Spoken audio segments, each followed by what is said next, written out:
Hello, everyone, and welcome back to another episode of the DoubleJ TalkShow. I'm Jazzy J. And I'm Jay Lau. And today we have a very special guest, Mr. Joe Lau. How's it going, everyone? Also known as my dad. Yes. Jacob, we are interviewing your dad today. Yes. So why are we interviewing your dad? Because he has his own little side project going called Phyre Dojo. And how do you spell it? Phyre Dojo. And why do you spell it that way?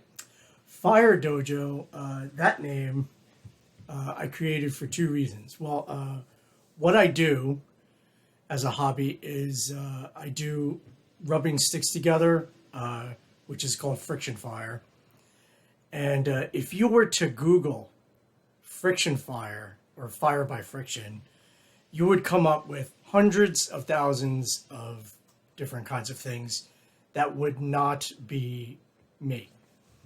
So I changed the name to Phyre Dojo, Phyre. So for two reasons. One, it will be easier to find me on Google because it'll come right to me. And the second reason is that fire, spelled Phyre, means a life-supporting fire. Not just any fire. Not like your house is on fire or pour gasoline on the fire, but fire meaning this is a fire that will save your life. So what is the whole idea of Phyre Dojo? Like, what is the entire thing? Well, when I was younger, I started in scouts like you guys did because I was like nature boy. And I was always like outside running around in the woods and, you know, in the creek and finding crayfish and all kinds of things. And so I decided to join a wilderness survival school one day. And I just kept going back there because I really enjoyed it, because I really loved doing the skills.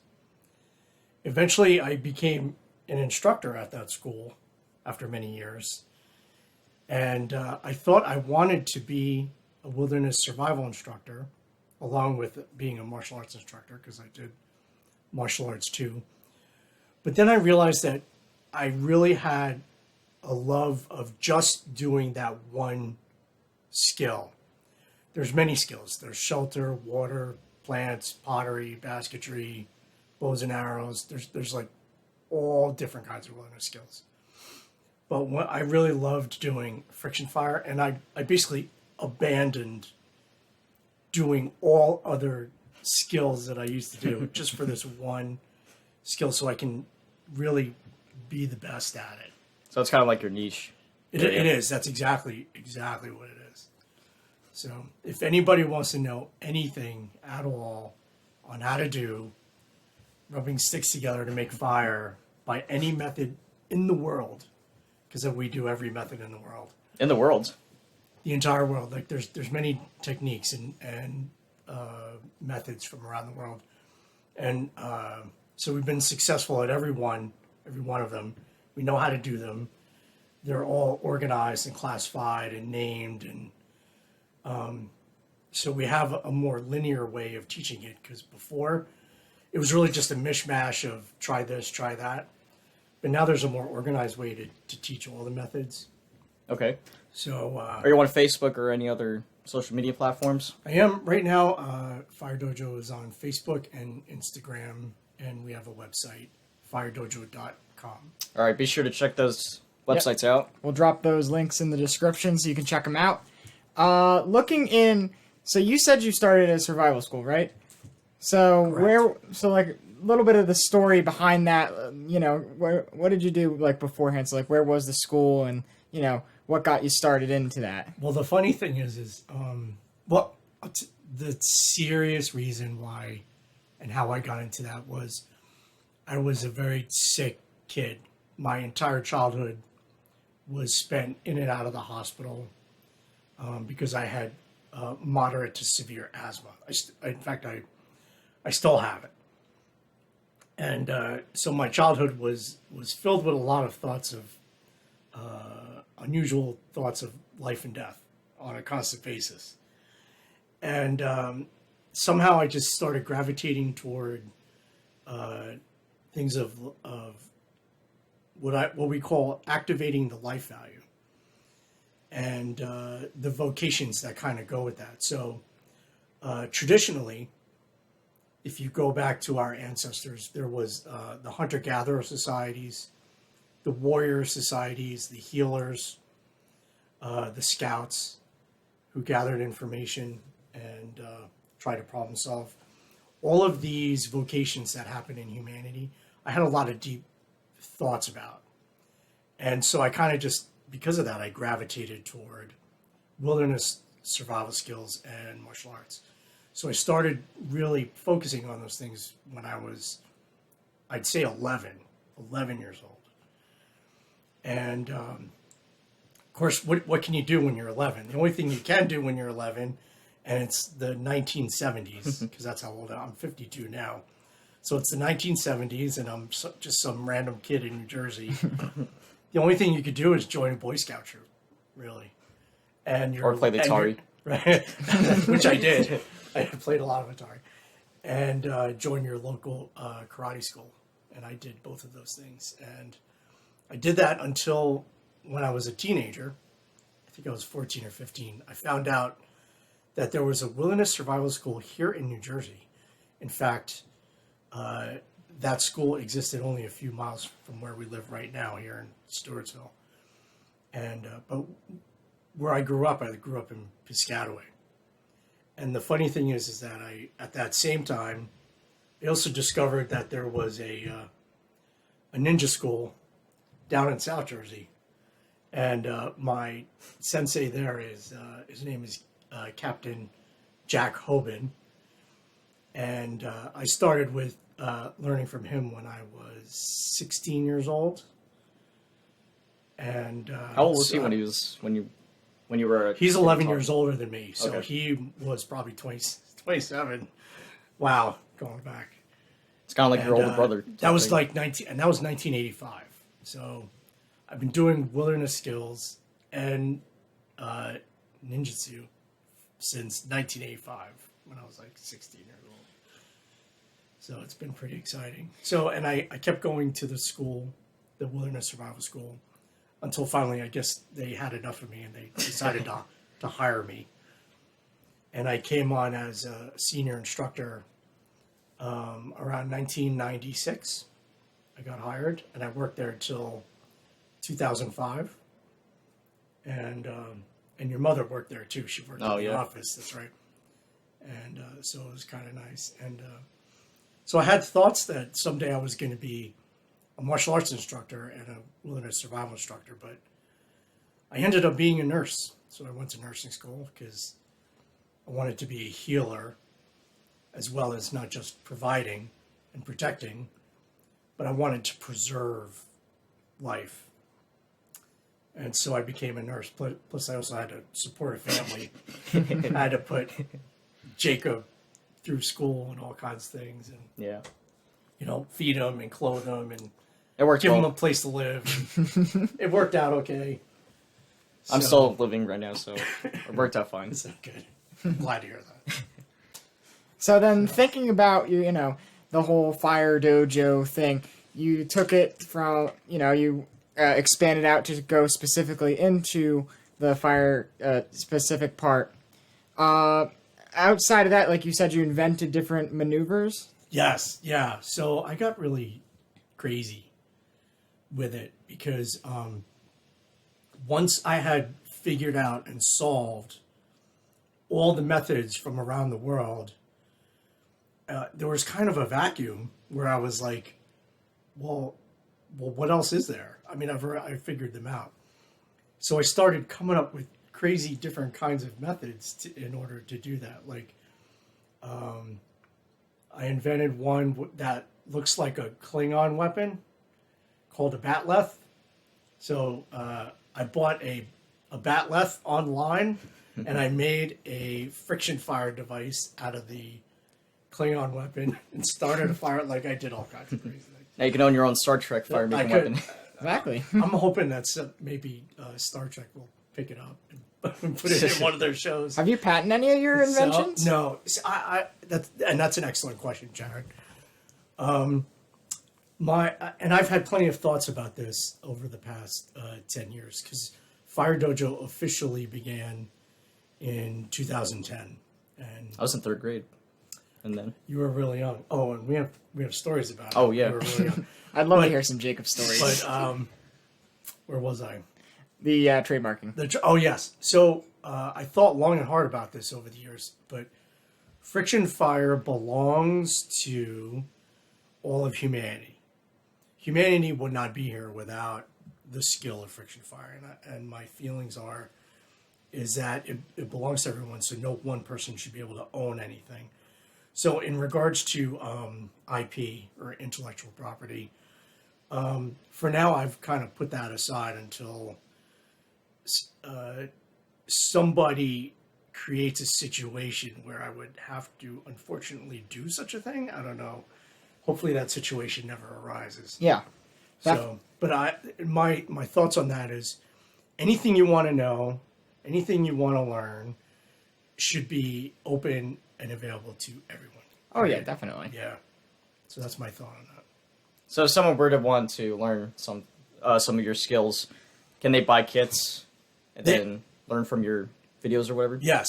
In fact, I've thought long and hard about things that I never liked about certain sets and methods, and I tried to create improvements on them that basically trying to reinvent them where they're easier to carry, easier to maintain, they're better protected from situations like accidentally stepping on it and breaking your set and feeling like you want to kick yourself for doing that. So I've come up with a few design differences, and so any set in the world that you would want that is functional and ready to go, you can order from Phyre Dojo. Yeah, that is correct. And what are the prices of the kits? Well, right now, the thing that people ask for the most is a hand drill set, and the reason for that is because there's kind of this thing where the hand drill seems to be the method that you want to be able to do, and I don't know if it's an ego thing, but it's only 2 pieces. There's a spindle that you spin, and a hearth board, which is what you spin on, and it's just you spinning the spindle, and there's no other devices, because there's a mouth drill, there's a bow drill, there's a pump drill, there's a toggle drill, and all of those require more devices, which makes the method easier. But hand drill is like, if you don't do it under your own power, it's not going to work. So there's this big thing about wanting to do hand drill, and I make sets that can't make it any easier for you to get a hand drill, because I select like perfect materials in order to get it done. And every set is tested before it goes out, so that's a big thing. But a lot of reasons why people don't buy other sets is because they're unfamiliar with other methods from around the world. And because of that unfamiliarity, they kind of just don't ask for those sets. It's probably because the basic method of just using the what's that called? A hand drill? Hand drill. It's probably just like popular in media, so I think that's why a lot of people want to get it. Definitely, I see a lot of people they want to use the hand drill specific method just because that's one that everyone sees everywhere. Yeah, and you see it all the time in TV too, in those wilderness survival TV shows. You get the one with the plane crashes on the island, and someone needs to make a fire, and they're using the hand drill. That's right. Pretty sure it's in the episode of Lost. It's in Castaway with the one Tom with Hanks. Tom Hanks. Yeah. Yeah. He definitely tried that one, and it's really funny to if you happen to be a primitive technologist or a wilderness survival expert, it's funny to watch someone who has no idea what they're. But that was really the point, is that he has no idea what he's doing, and but it makes it really interesting. But it's not. It doesn't seem unusual that people know about hand drill, because hand drill is the most common method universally around the world, because it's on every continent. It was in Australia, it was in Europe, it was in Asia, it was in the Americas, by all native peoples from those, from our ancestors. So it was literally everywhere. All right. So in our history. So, talking actually now about continents, have you ever taken like the the Phyre Dojo type things like outside the United States? Like, have you ever gone traveled abroad and taught abroad? Well, the first time I taught outside the United States was I was still working with the Wilderness Survival School, and I had talked the owners into trying to go international with their classes, which of course I was really hoping it would be a lead-in, right? Yeah. Right, to make. So we first went to Germany in 2005, and then we went to Japan to teach there in 2005. But I was already teaching in Japan already in I think 1998. So because we the have martial a lot arts, of friends right? there. Yeah, that, and we had a couple of Japanese folks come to the Wilderness Survival School from Japan. People came from all over the world, though. They came from Australia, Austria, Germany, all kinds of countries everywhere. Canada, from all over. It's a lot of countries. So, yeah, it's a pretty well-known internet. It was very well-known internationally. So, they had a good reputation. So before you mentioned about all the materials you get for the kits you get, what is the process of getting the materials for the kits? Well, it depends on the kit. So I try to think ethically when it comes to harvesting material. The boards that you rub the sticks on, the hearth boards, I try to only use very sustainable woods that are not at any point in time endangered. What's funny about the Handle stocks is because Jake has assisted me in harvesting these. These are basically found on the sides of the road, and so they don't cost anything. But there are rules in order to gather them. They have to be a certain size. They have to be a certain straightness, and they have to have fully matured and gone to seed. And that's a very important point because the plant, you can't collect it early. It has to have fulfilled its entire life cycle to have reproduced. And then you could see that it's either dying or already dead. And that is the stage in when you would collect it. And that time is usually the fall. But sometimes... So about right now. Right. So about now, I'm doing a lot of harvesting right now. But there's some plants that I can only harvest in the spring because they're harder, they're more woody, and they need to sit out in the elements through the winter to soften up. And that will be the time to collect those few stalks. But Okay. other than that, I try to think ethically on the materials I use. And I also try for them to be common so that other people can know that they could figure out how to get them themselves. So do you put together like a survival guide, or like how does that work? Like, or do you like online, or how does that? Well, here's the thing. Anybody that has a question for Phyre Dojo is completely free. Like either it's an email or through Facebook Messenger or through Instagram. However you contact me, even if it's a text, I will go out of my way to help you solve any kind of problem for you to learn this. And I try every week to put out a video talking about certain points of friction fire. I have a vlog, and it's on YouTube.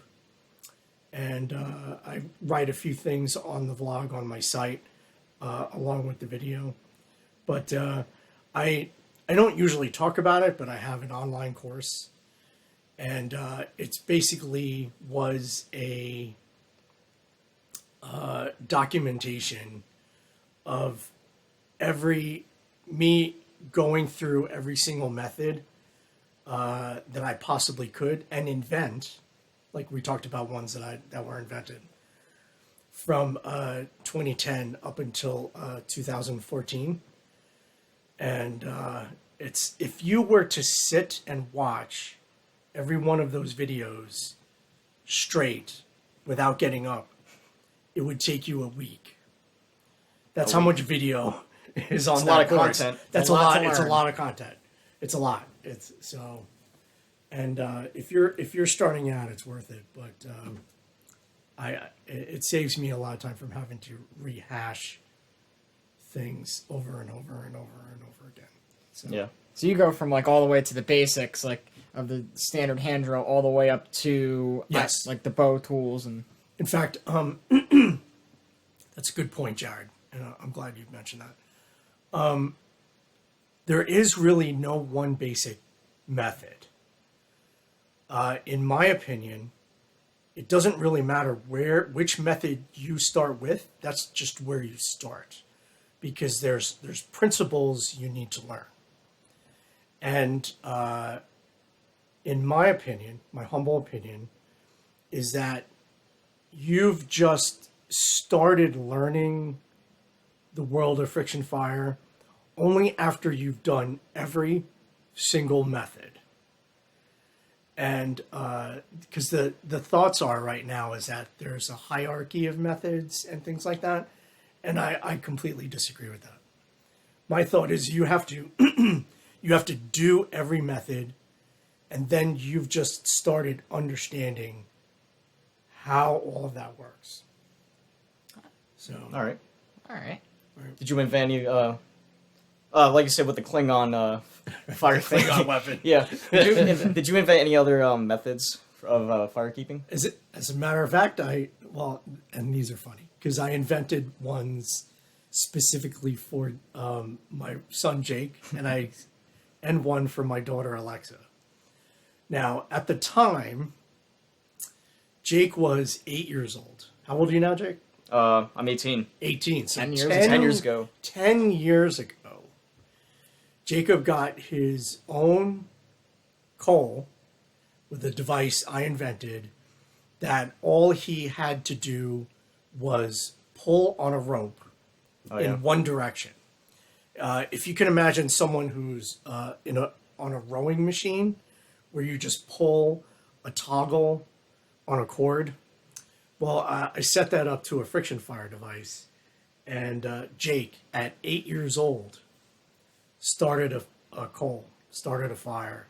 I think it's on YouTube of me. It getting is. my It first is one. on YouTube, and Not me on the process of getting the coal, just the result right. of me getting one. So, but on the online course, and I'm not trying to hide it behind a paywall, but on the online course, there's the full video of me setting Jake up and him going through the whole thing, and I can remember it to this day. When he was done, he was happy he ate his Wheaties or something like that. Frosted Flakes.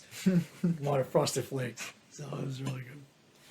But yeah, it's definitely an interesting thing, and you still do stuff with the scouts and stuff. Like, remember we did stuff with the troop, and so you're still Right. actively.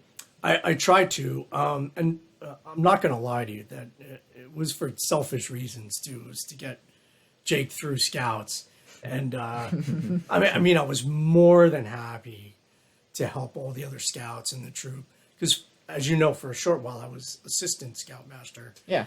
And this is kind of a shout out to scouting in general. Parents out there need to step up and help out their troops, because one of the reasons why I became an assistant scoutmaster was because no other parents were stepping up to help out in the troops. So feel free to do that.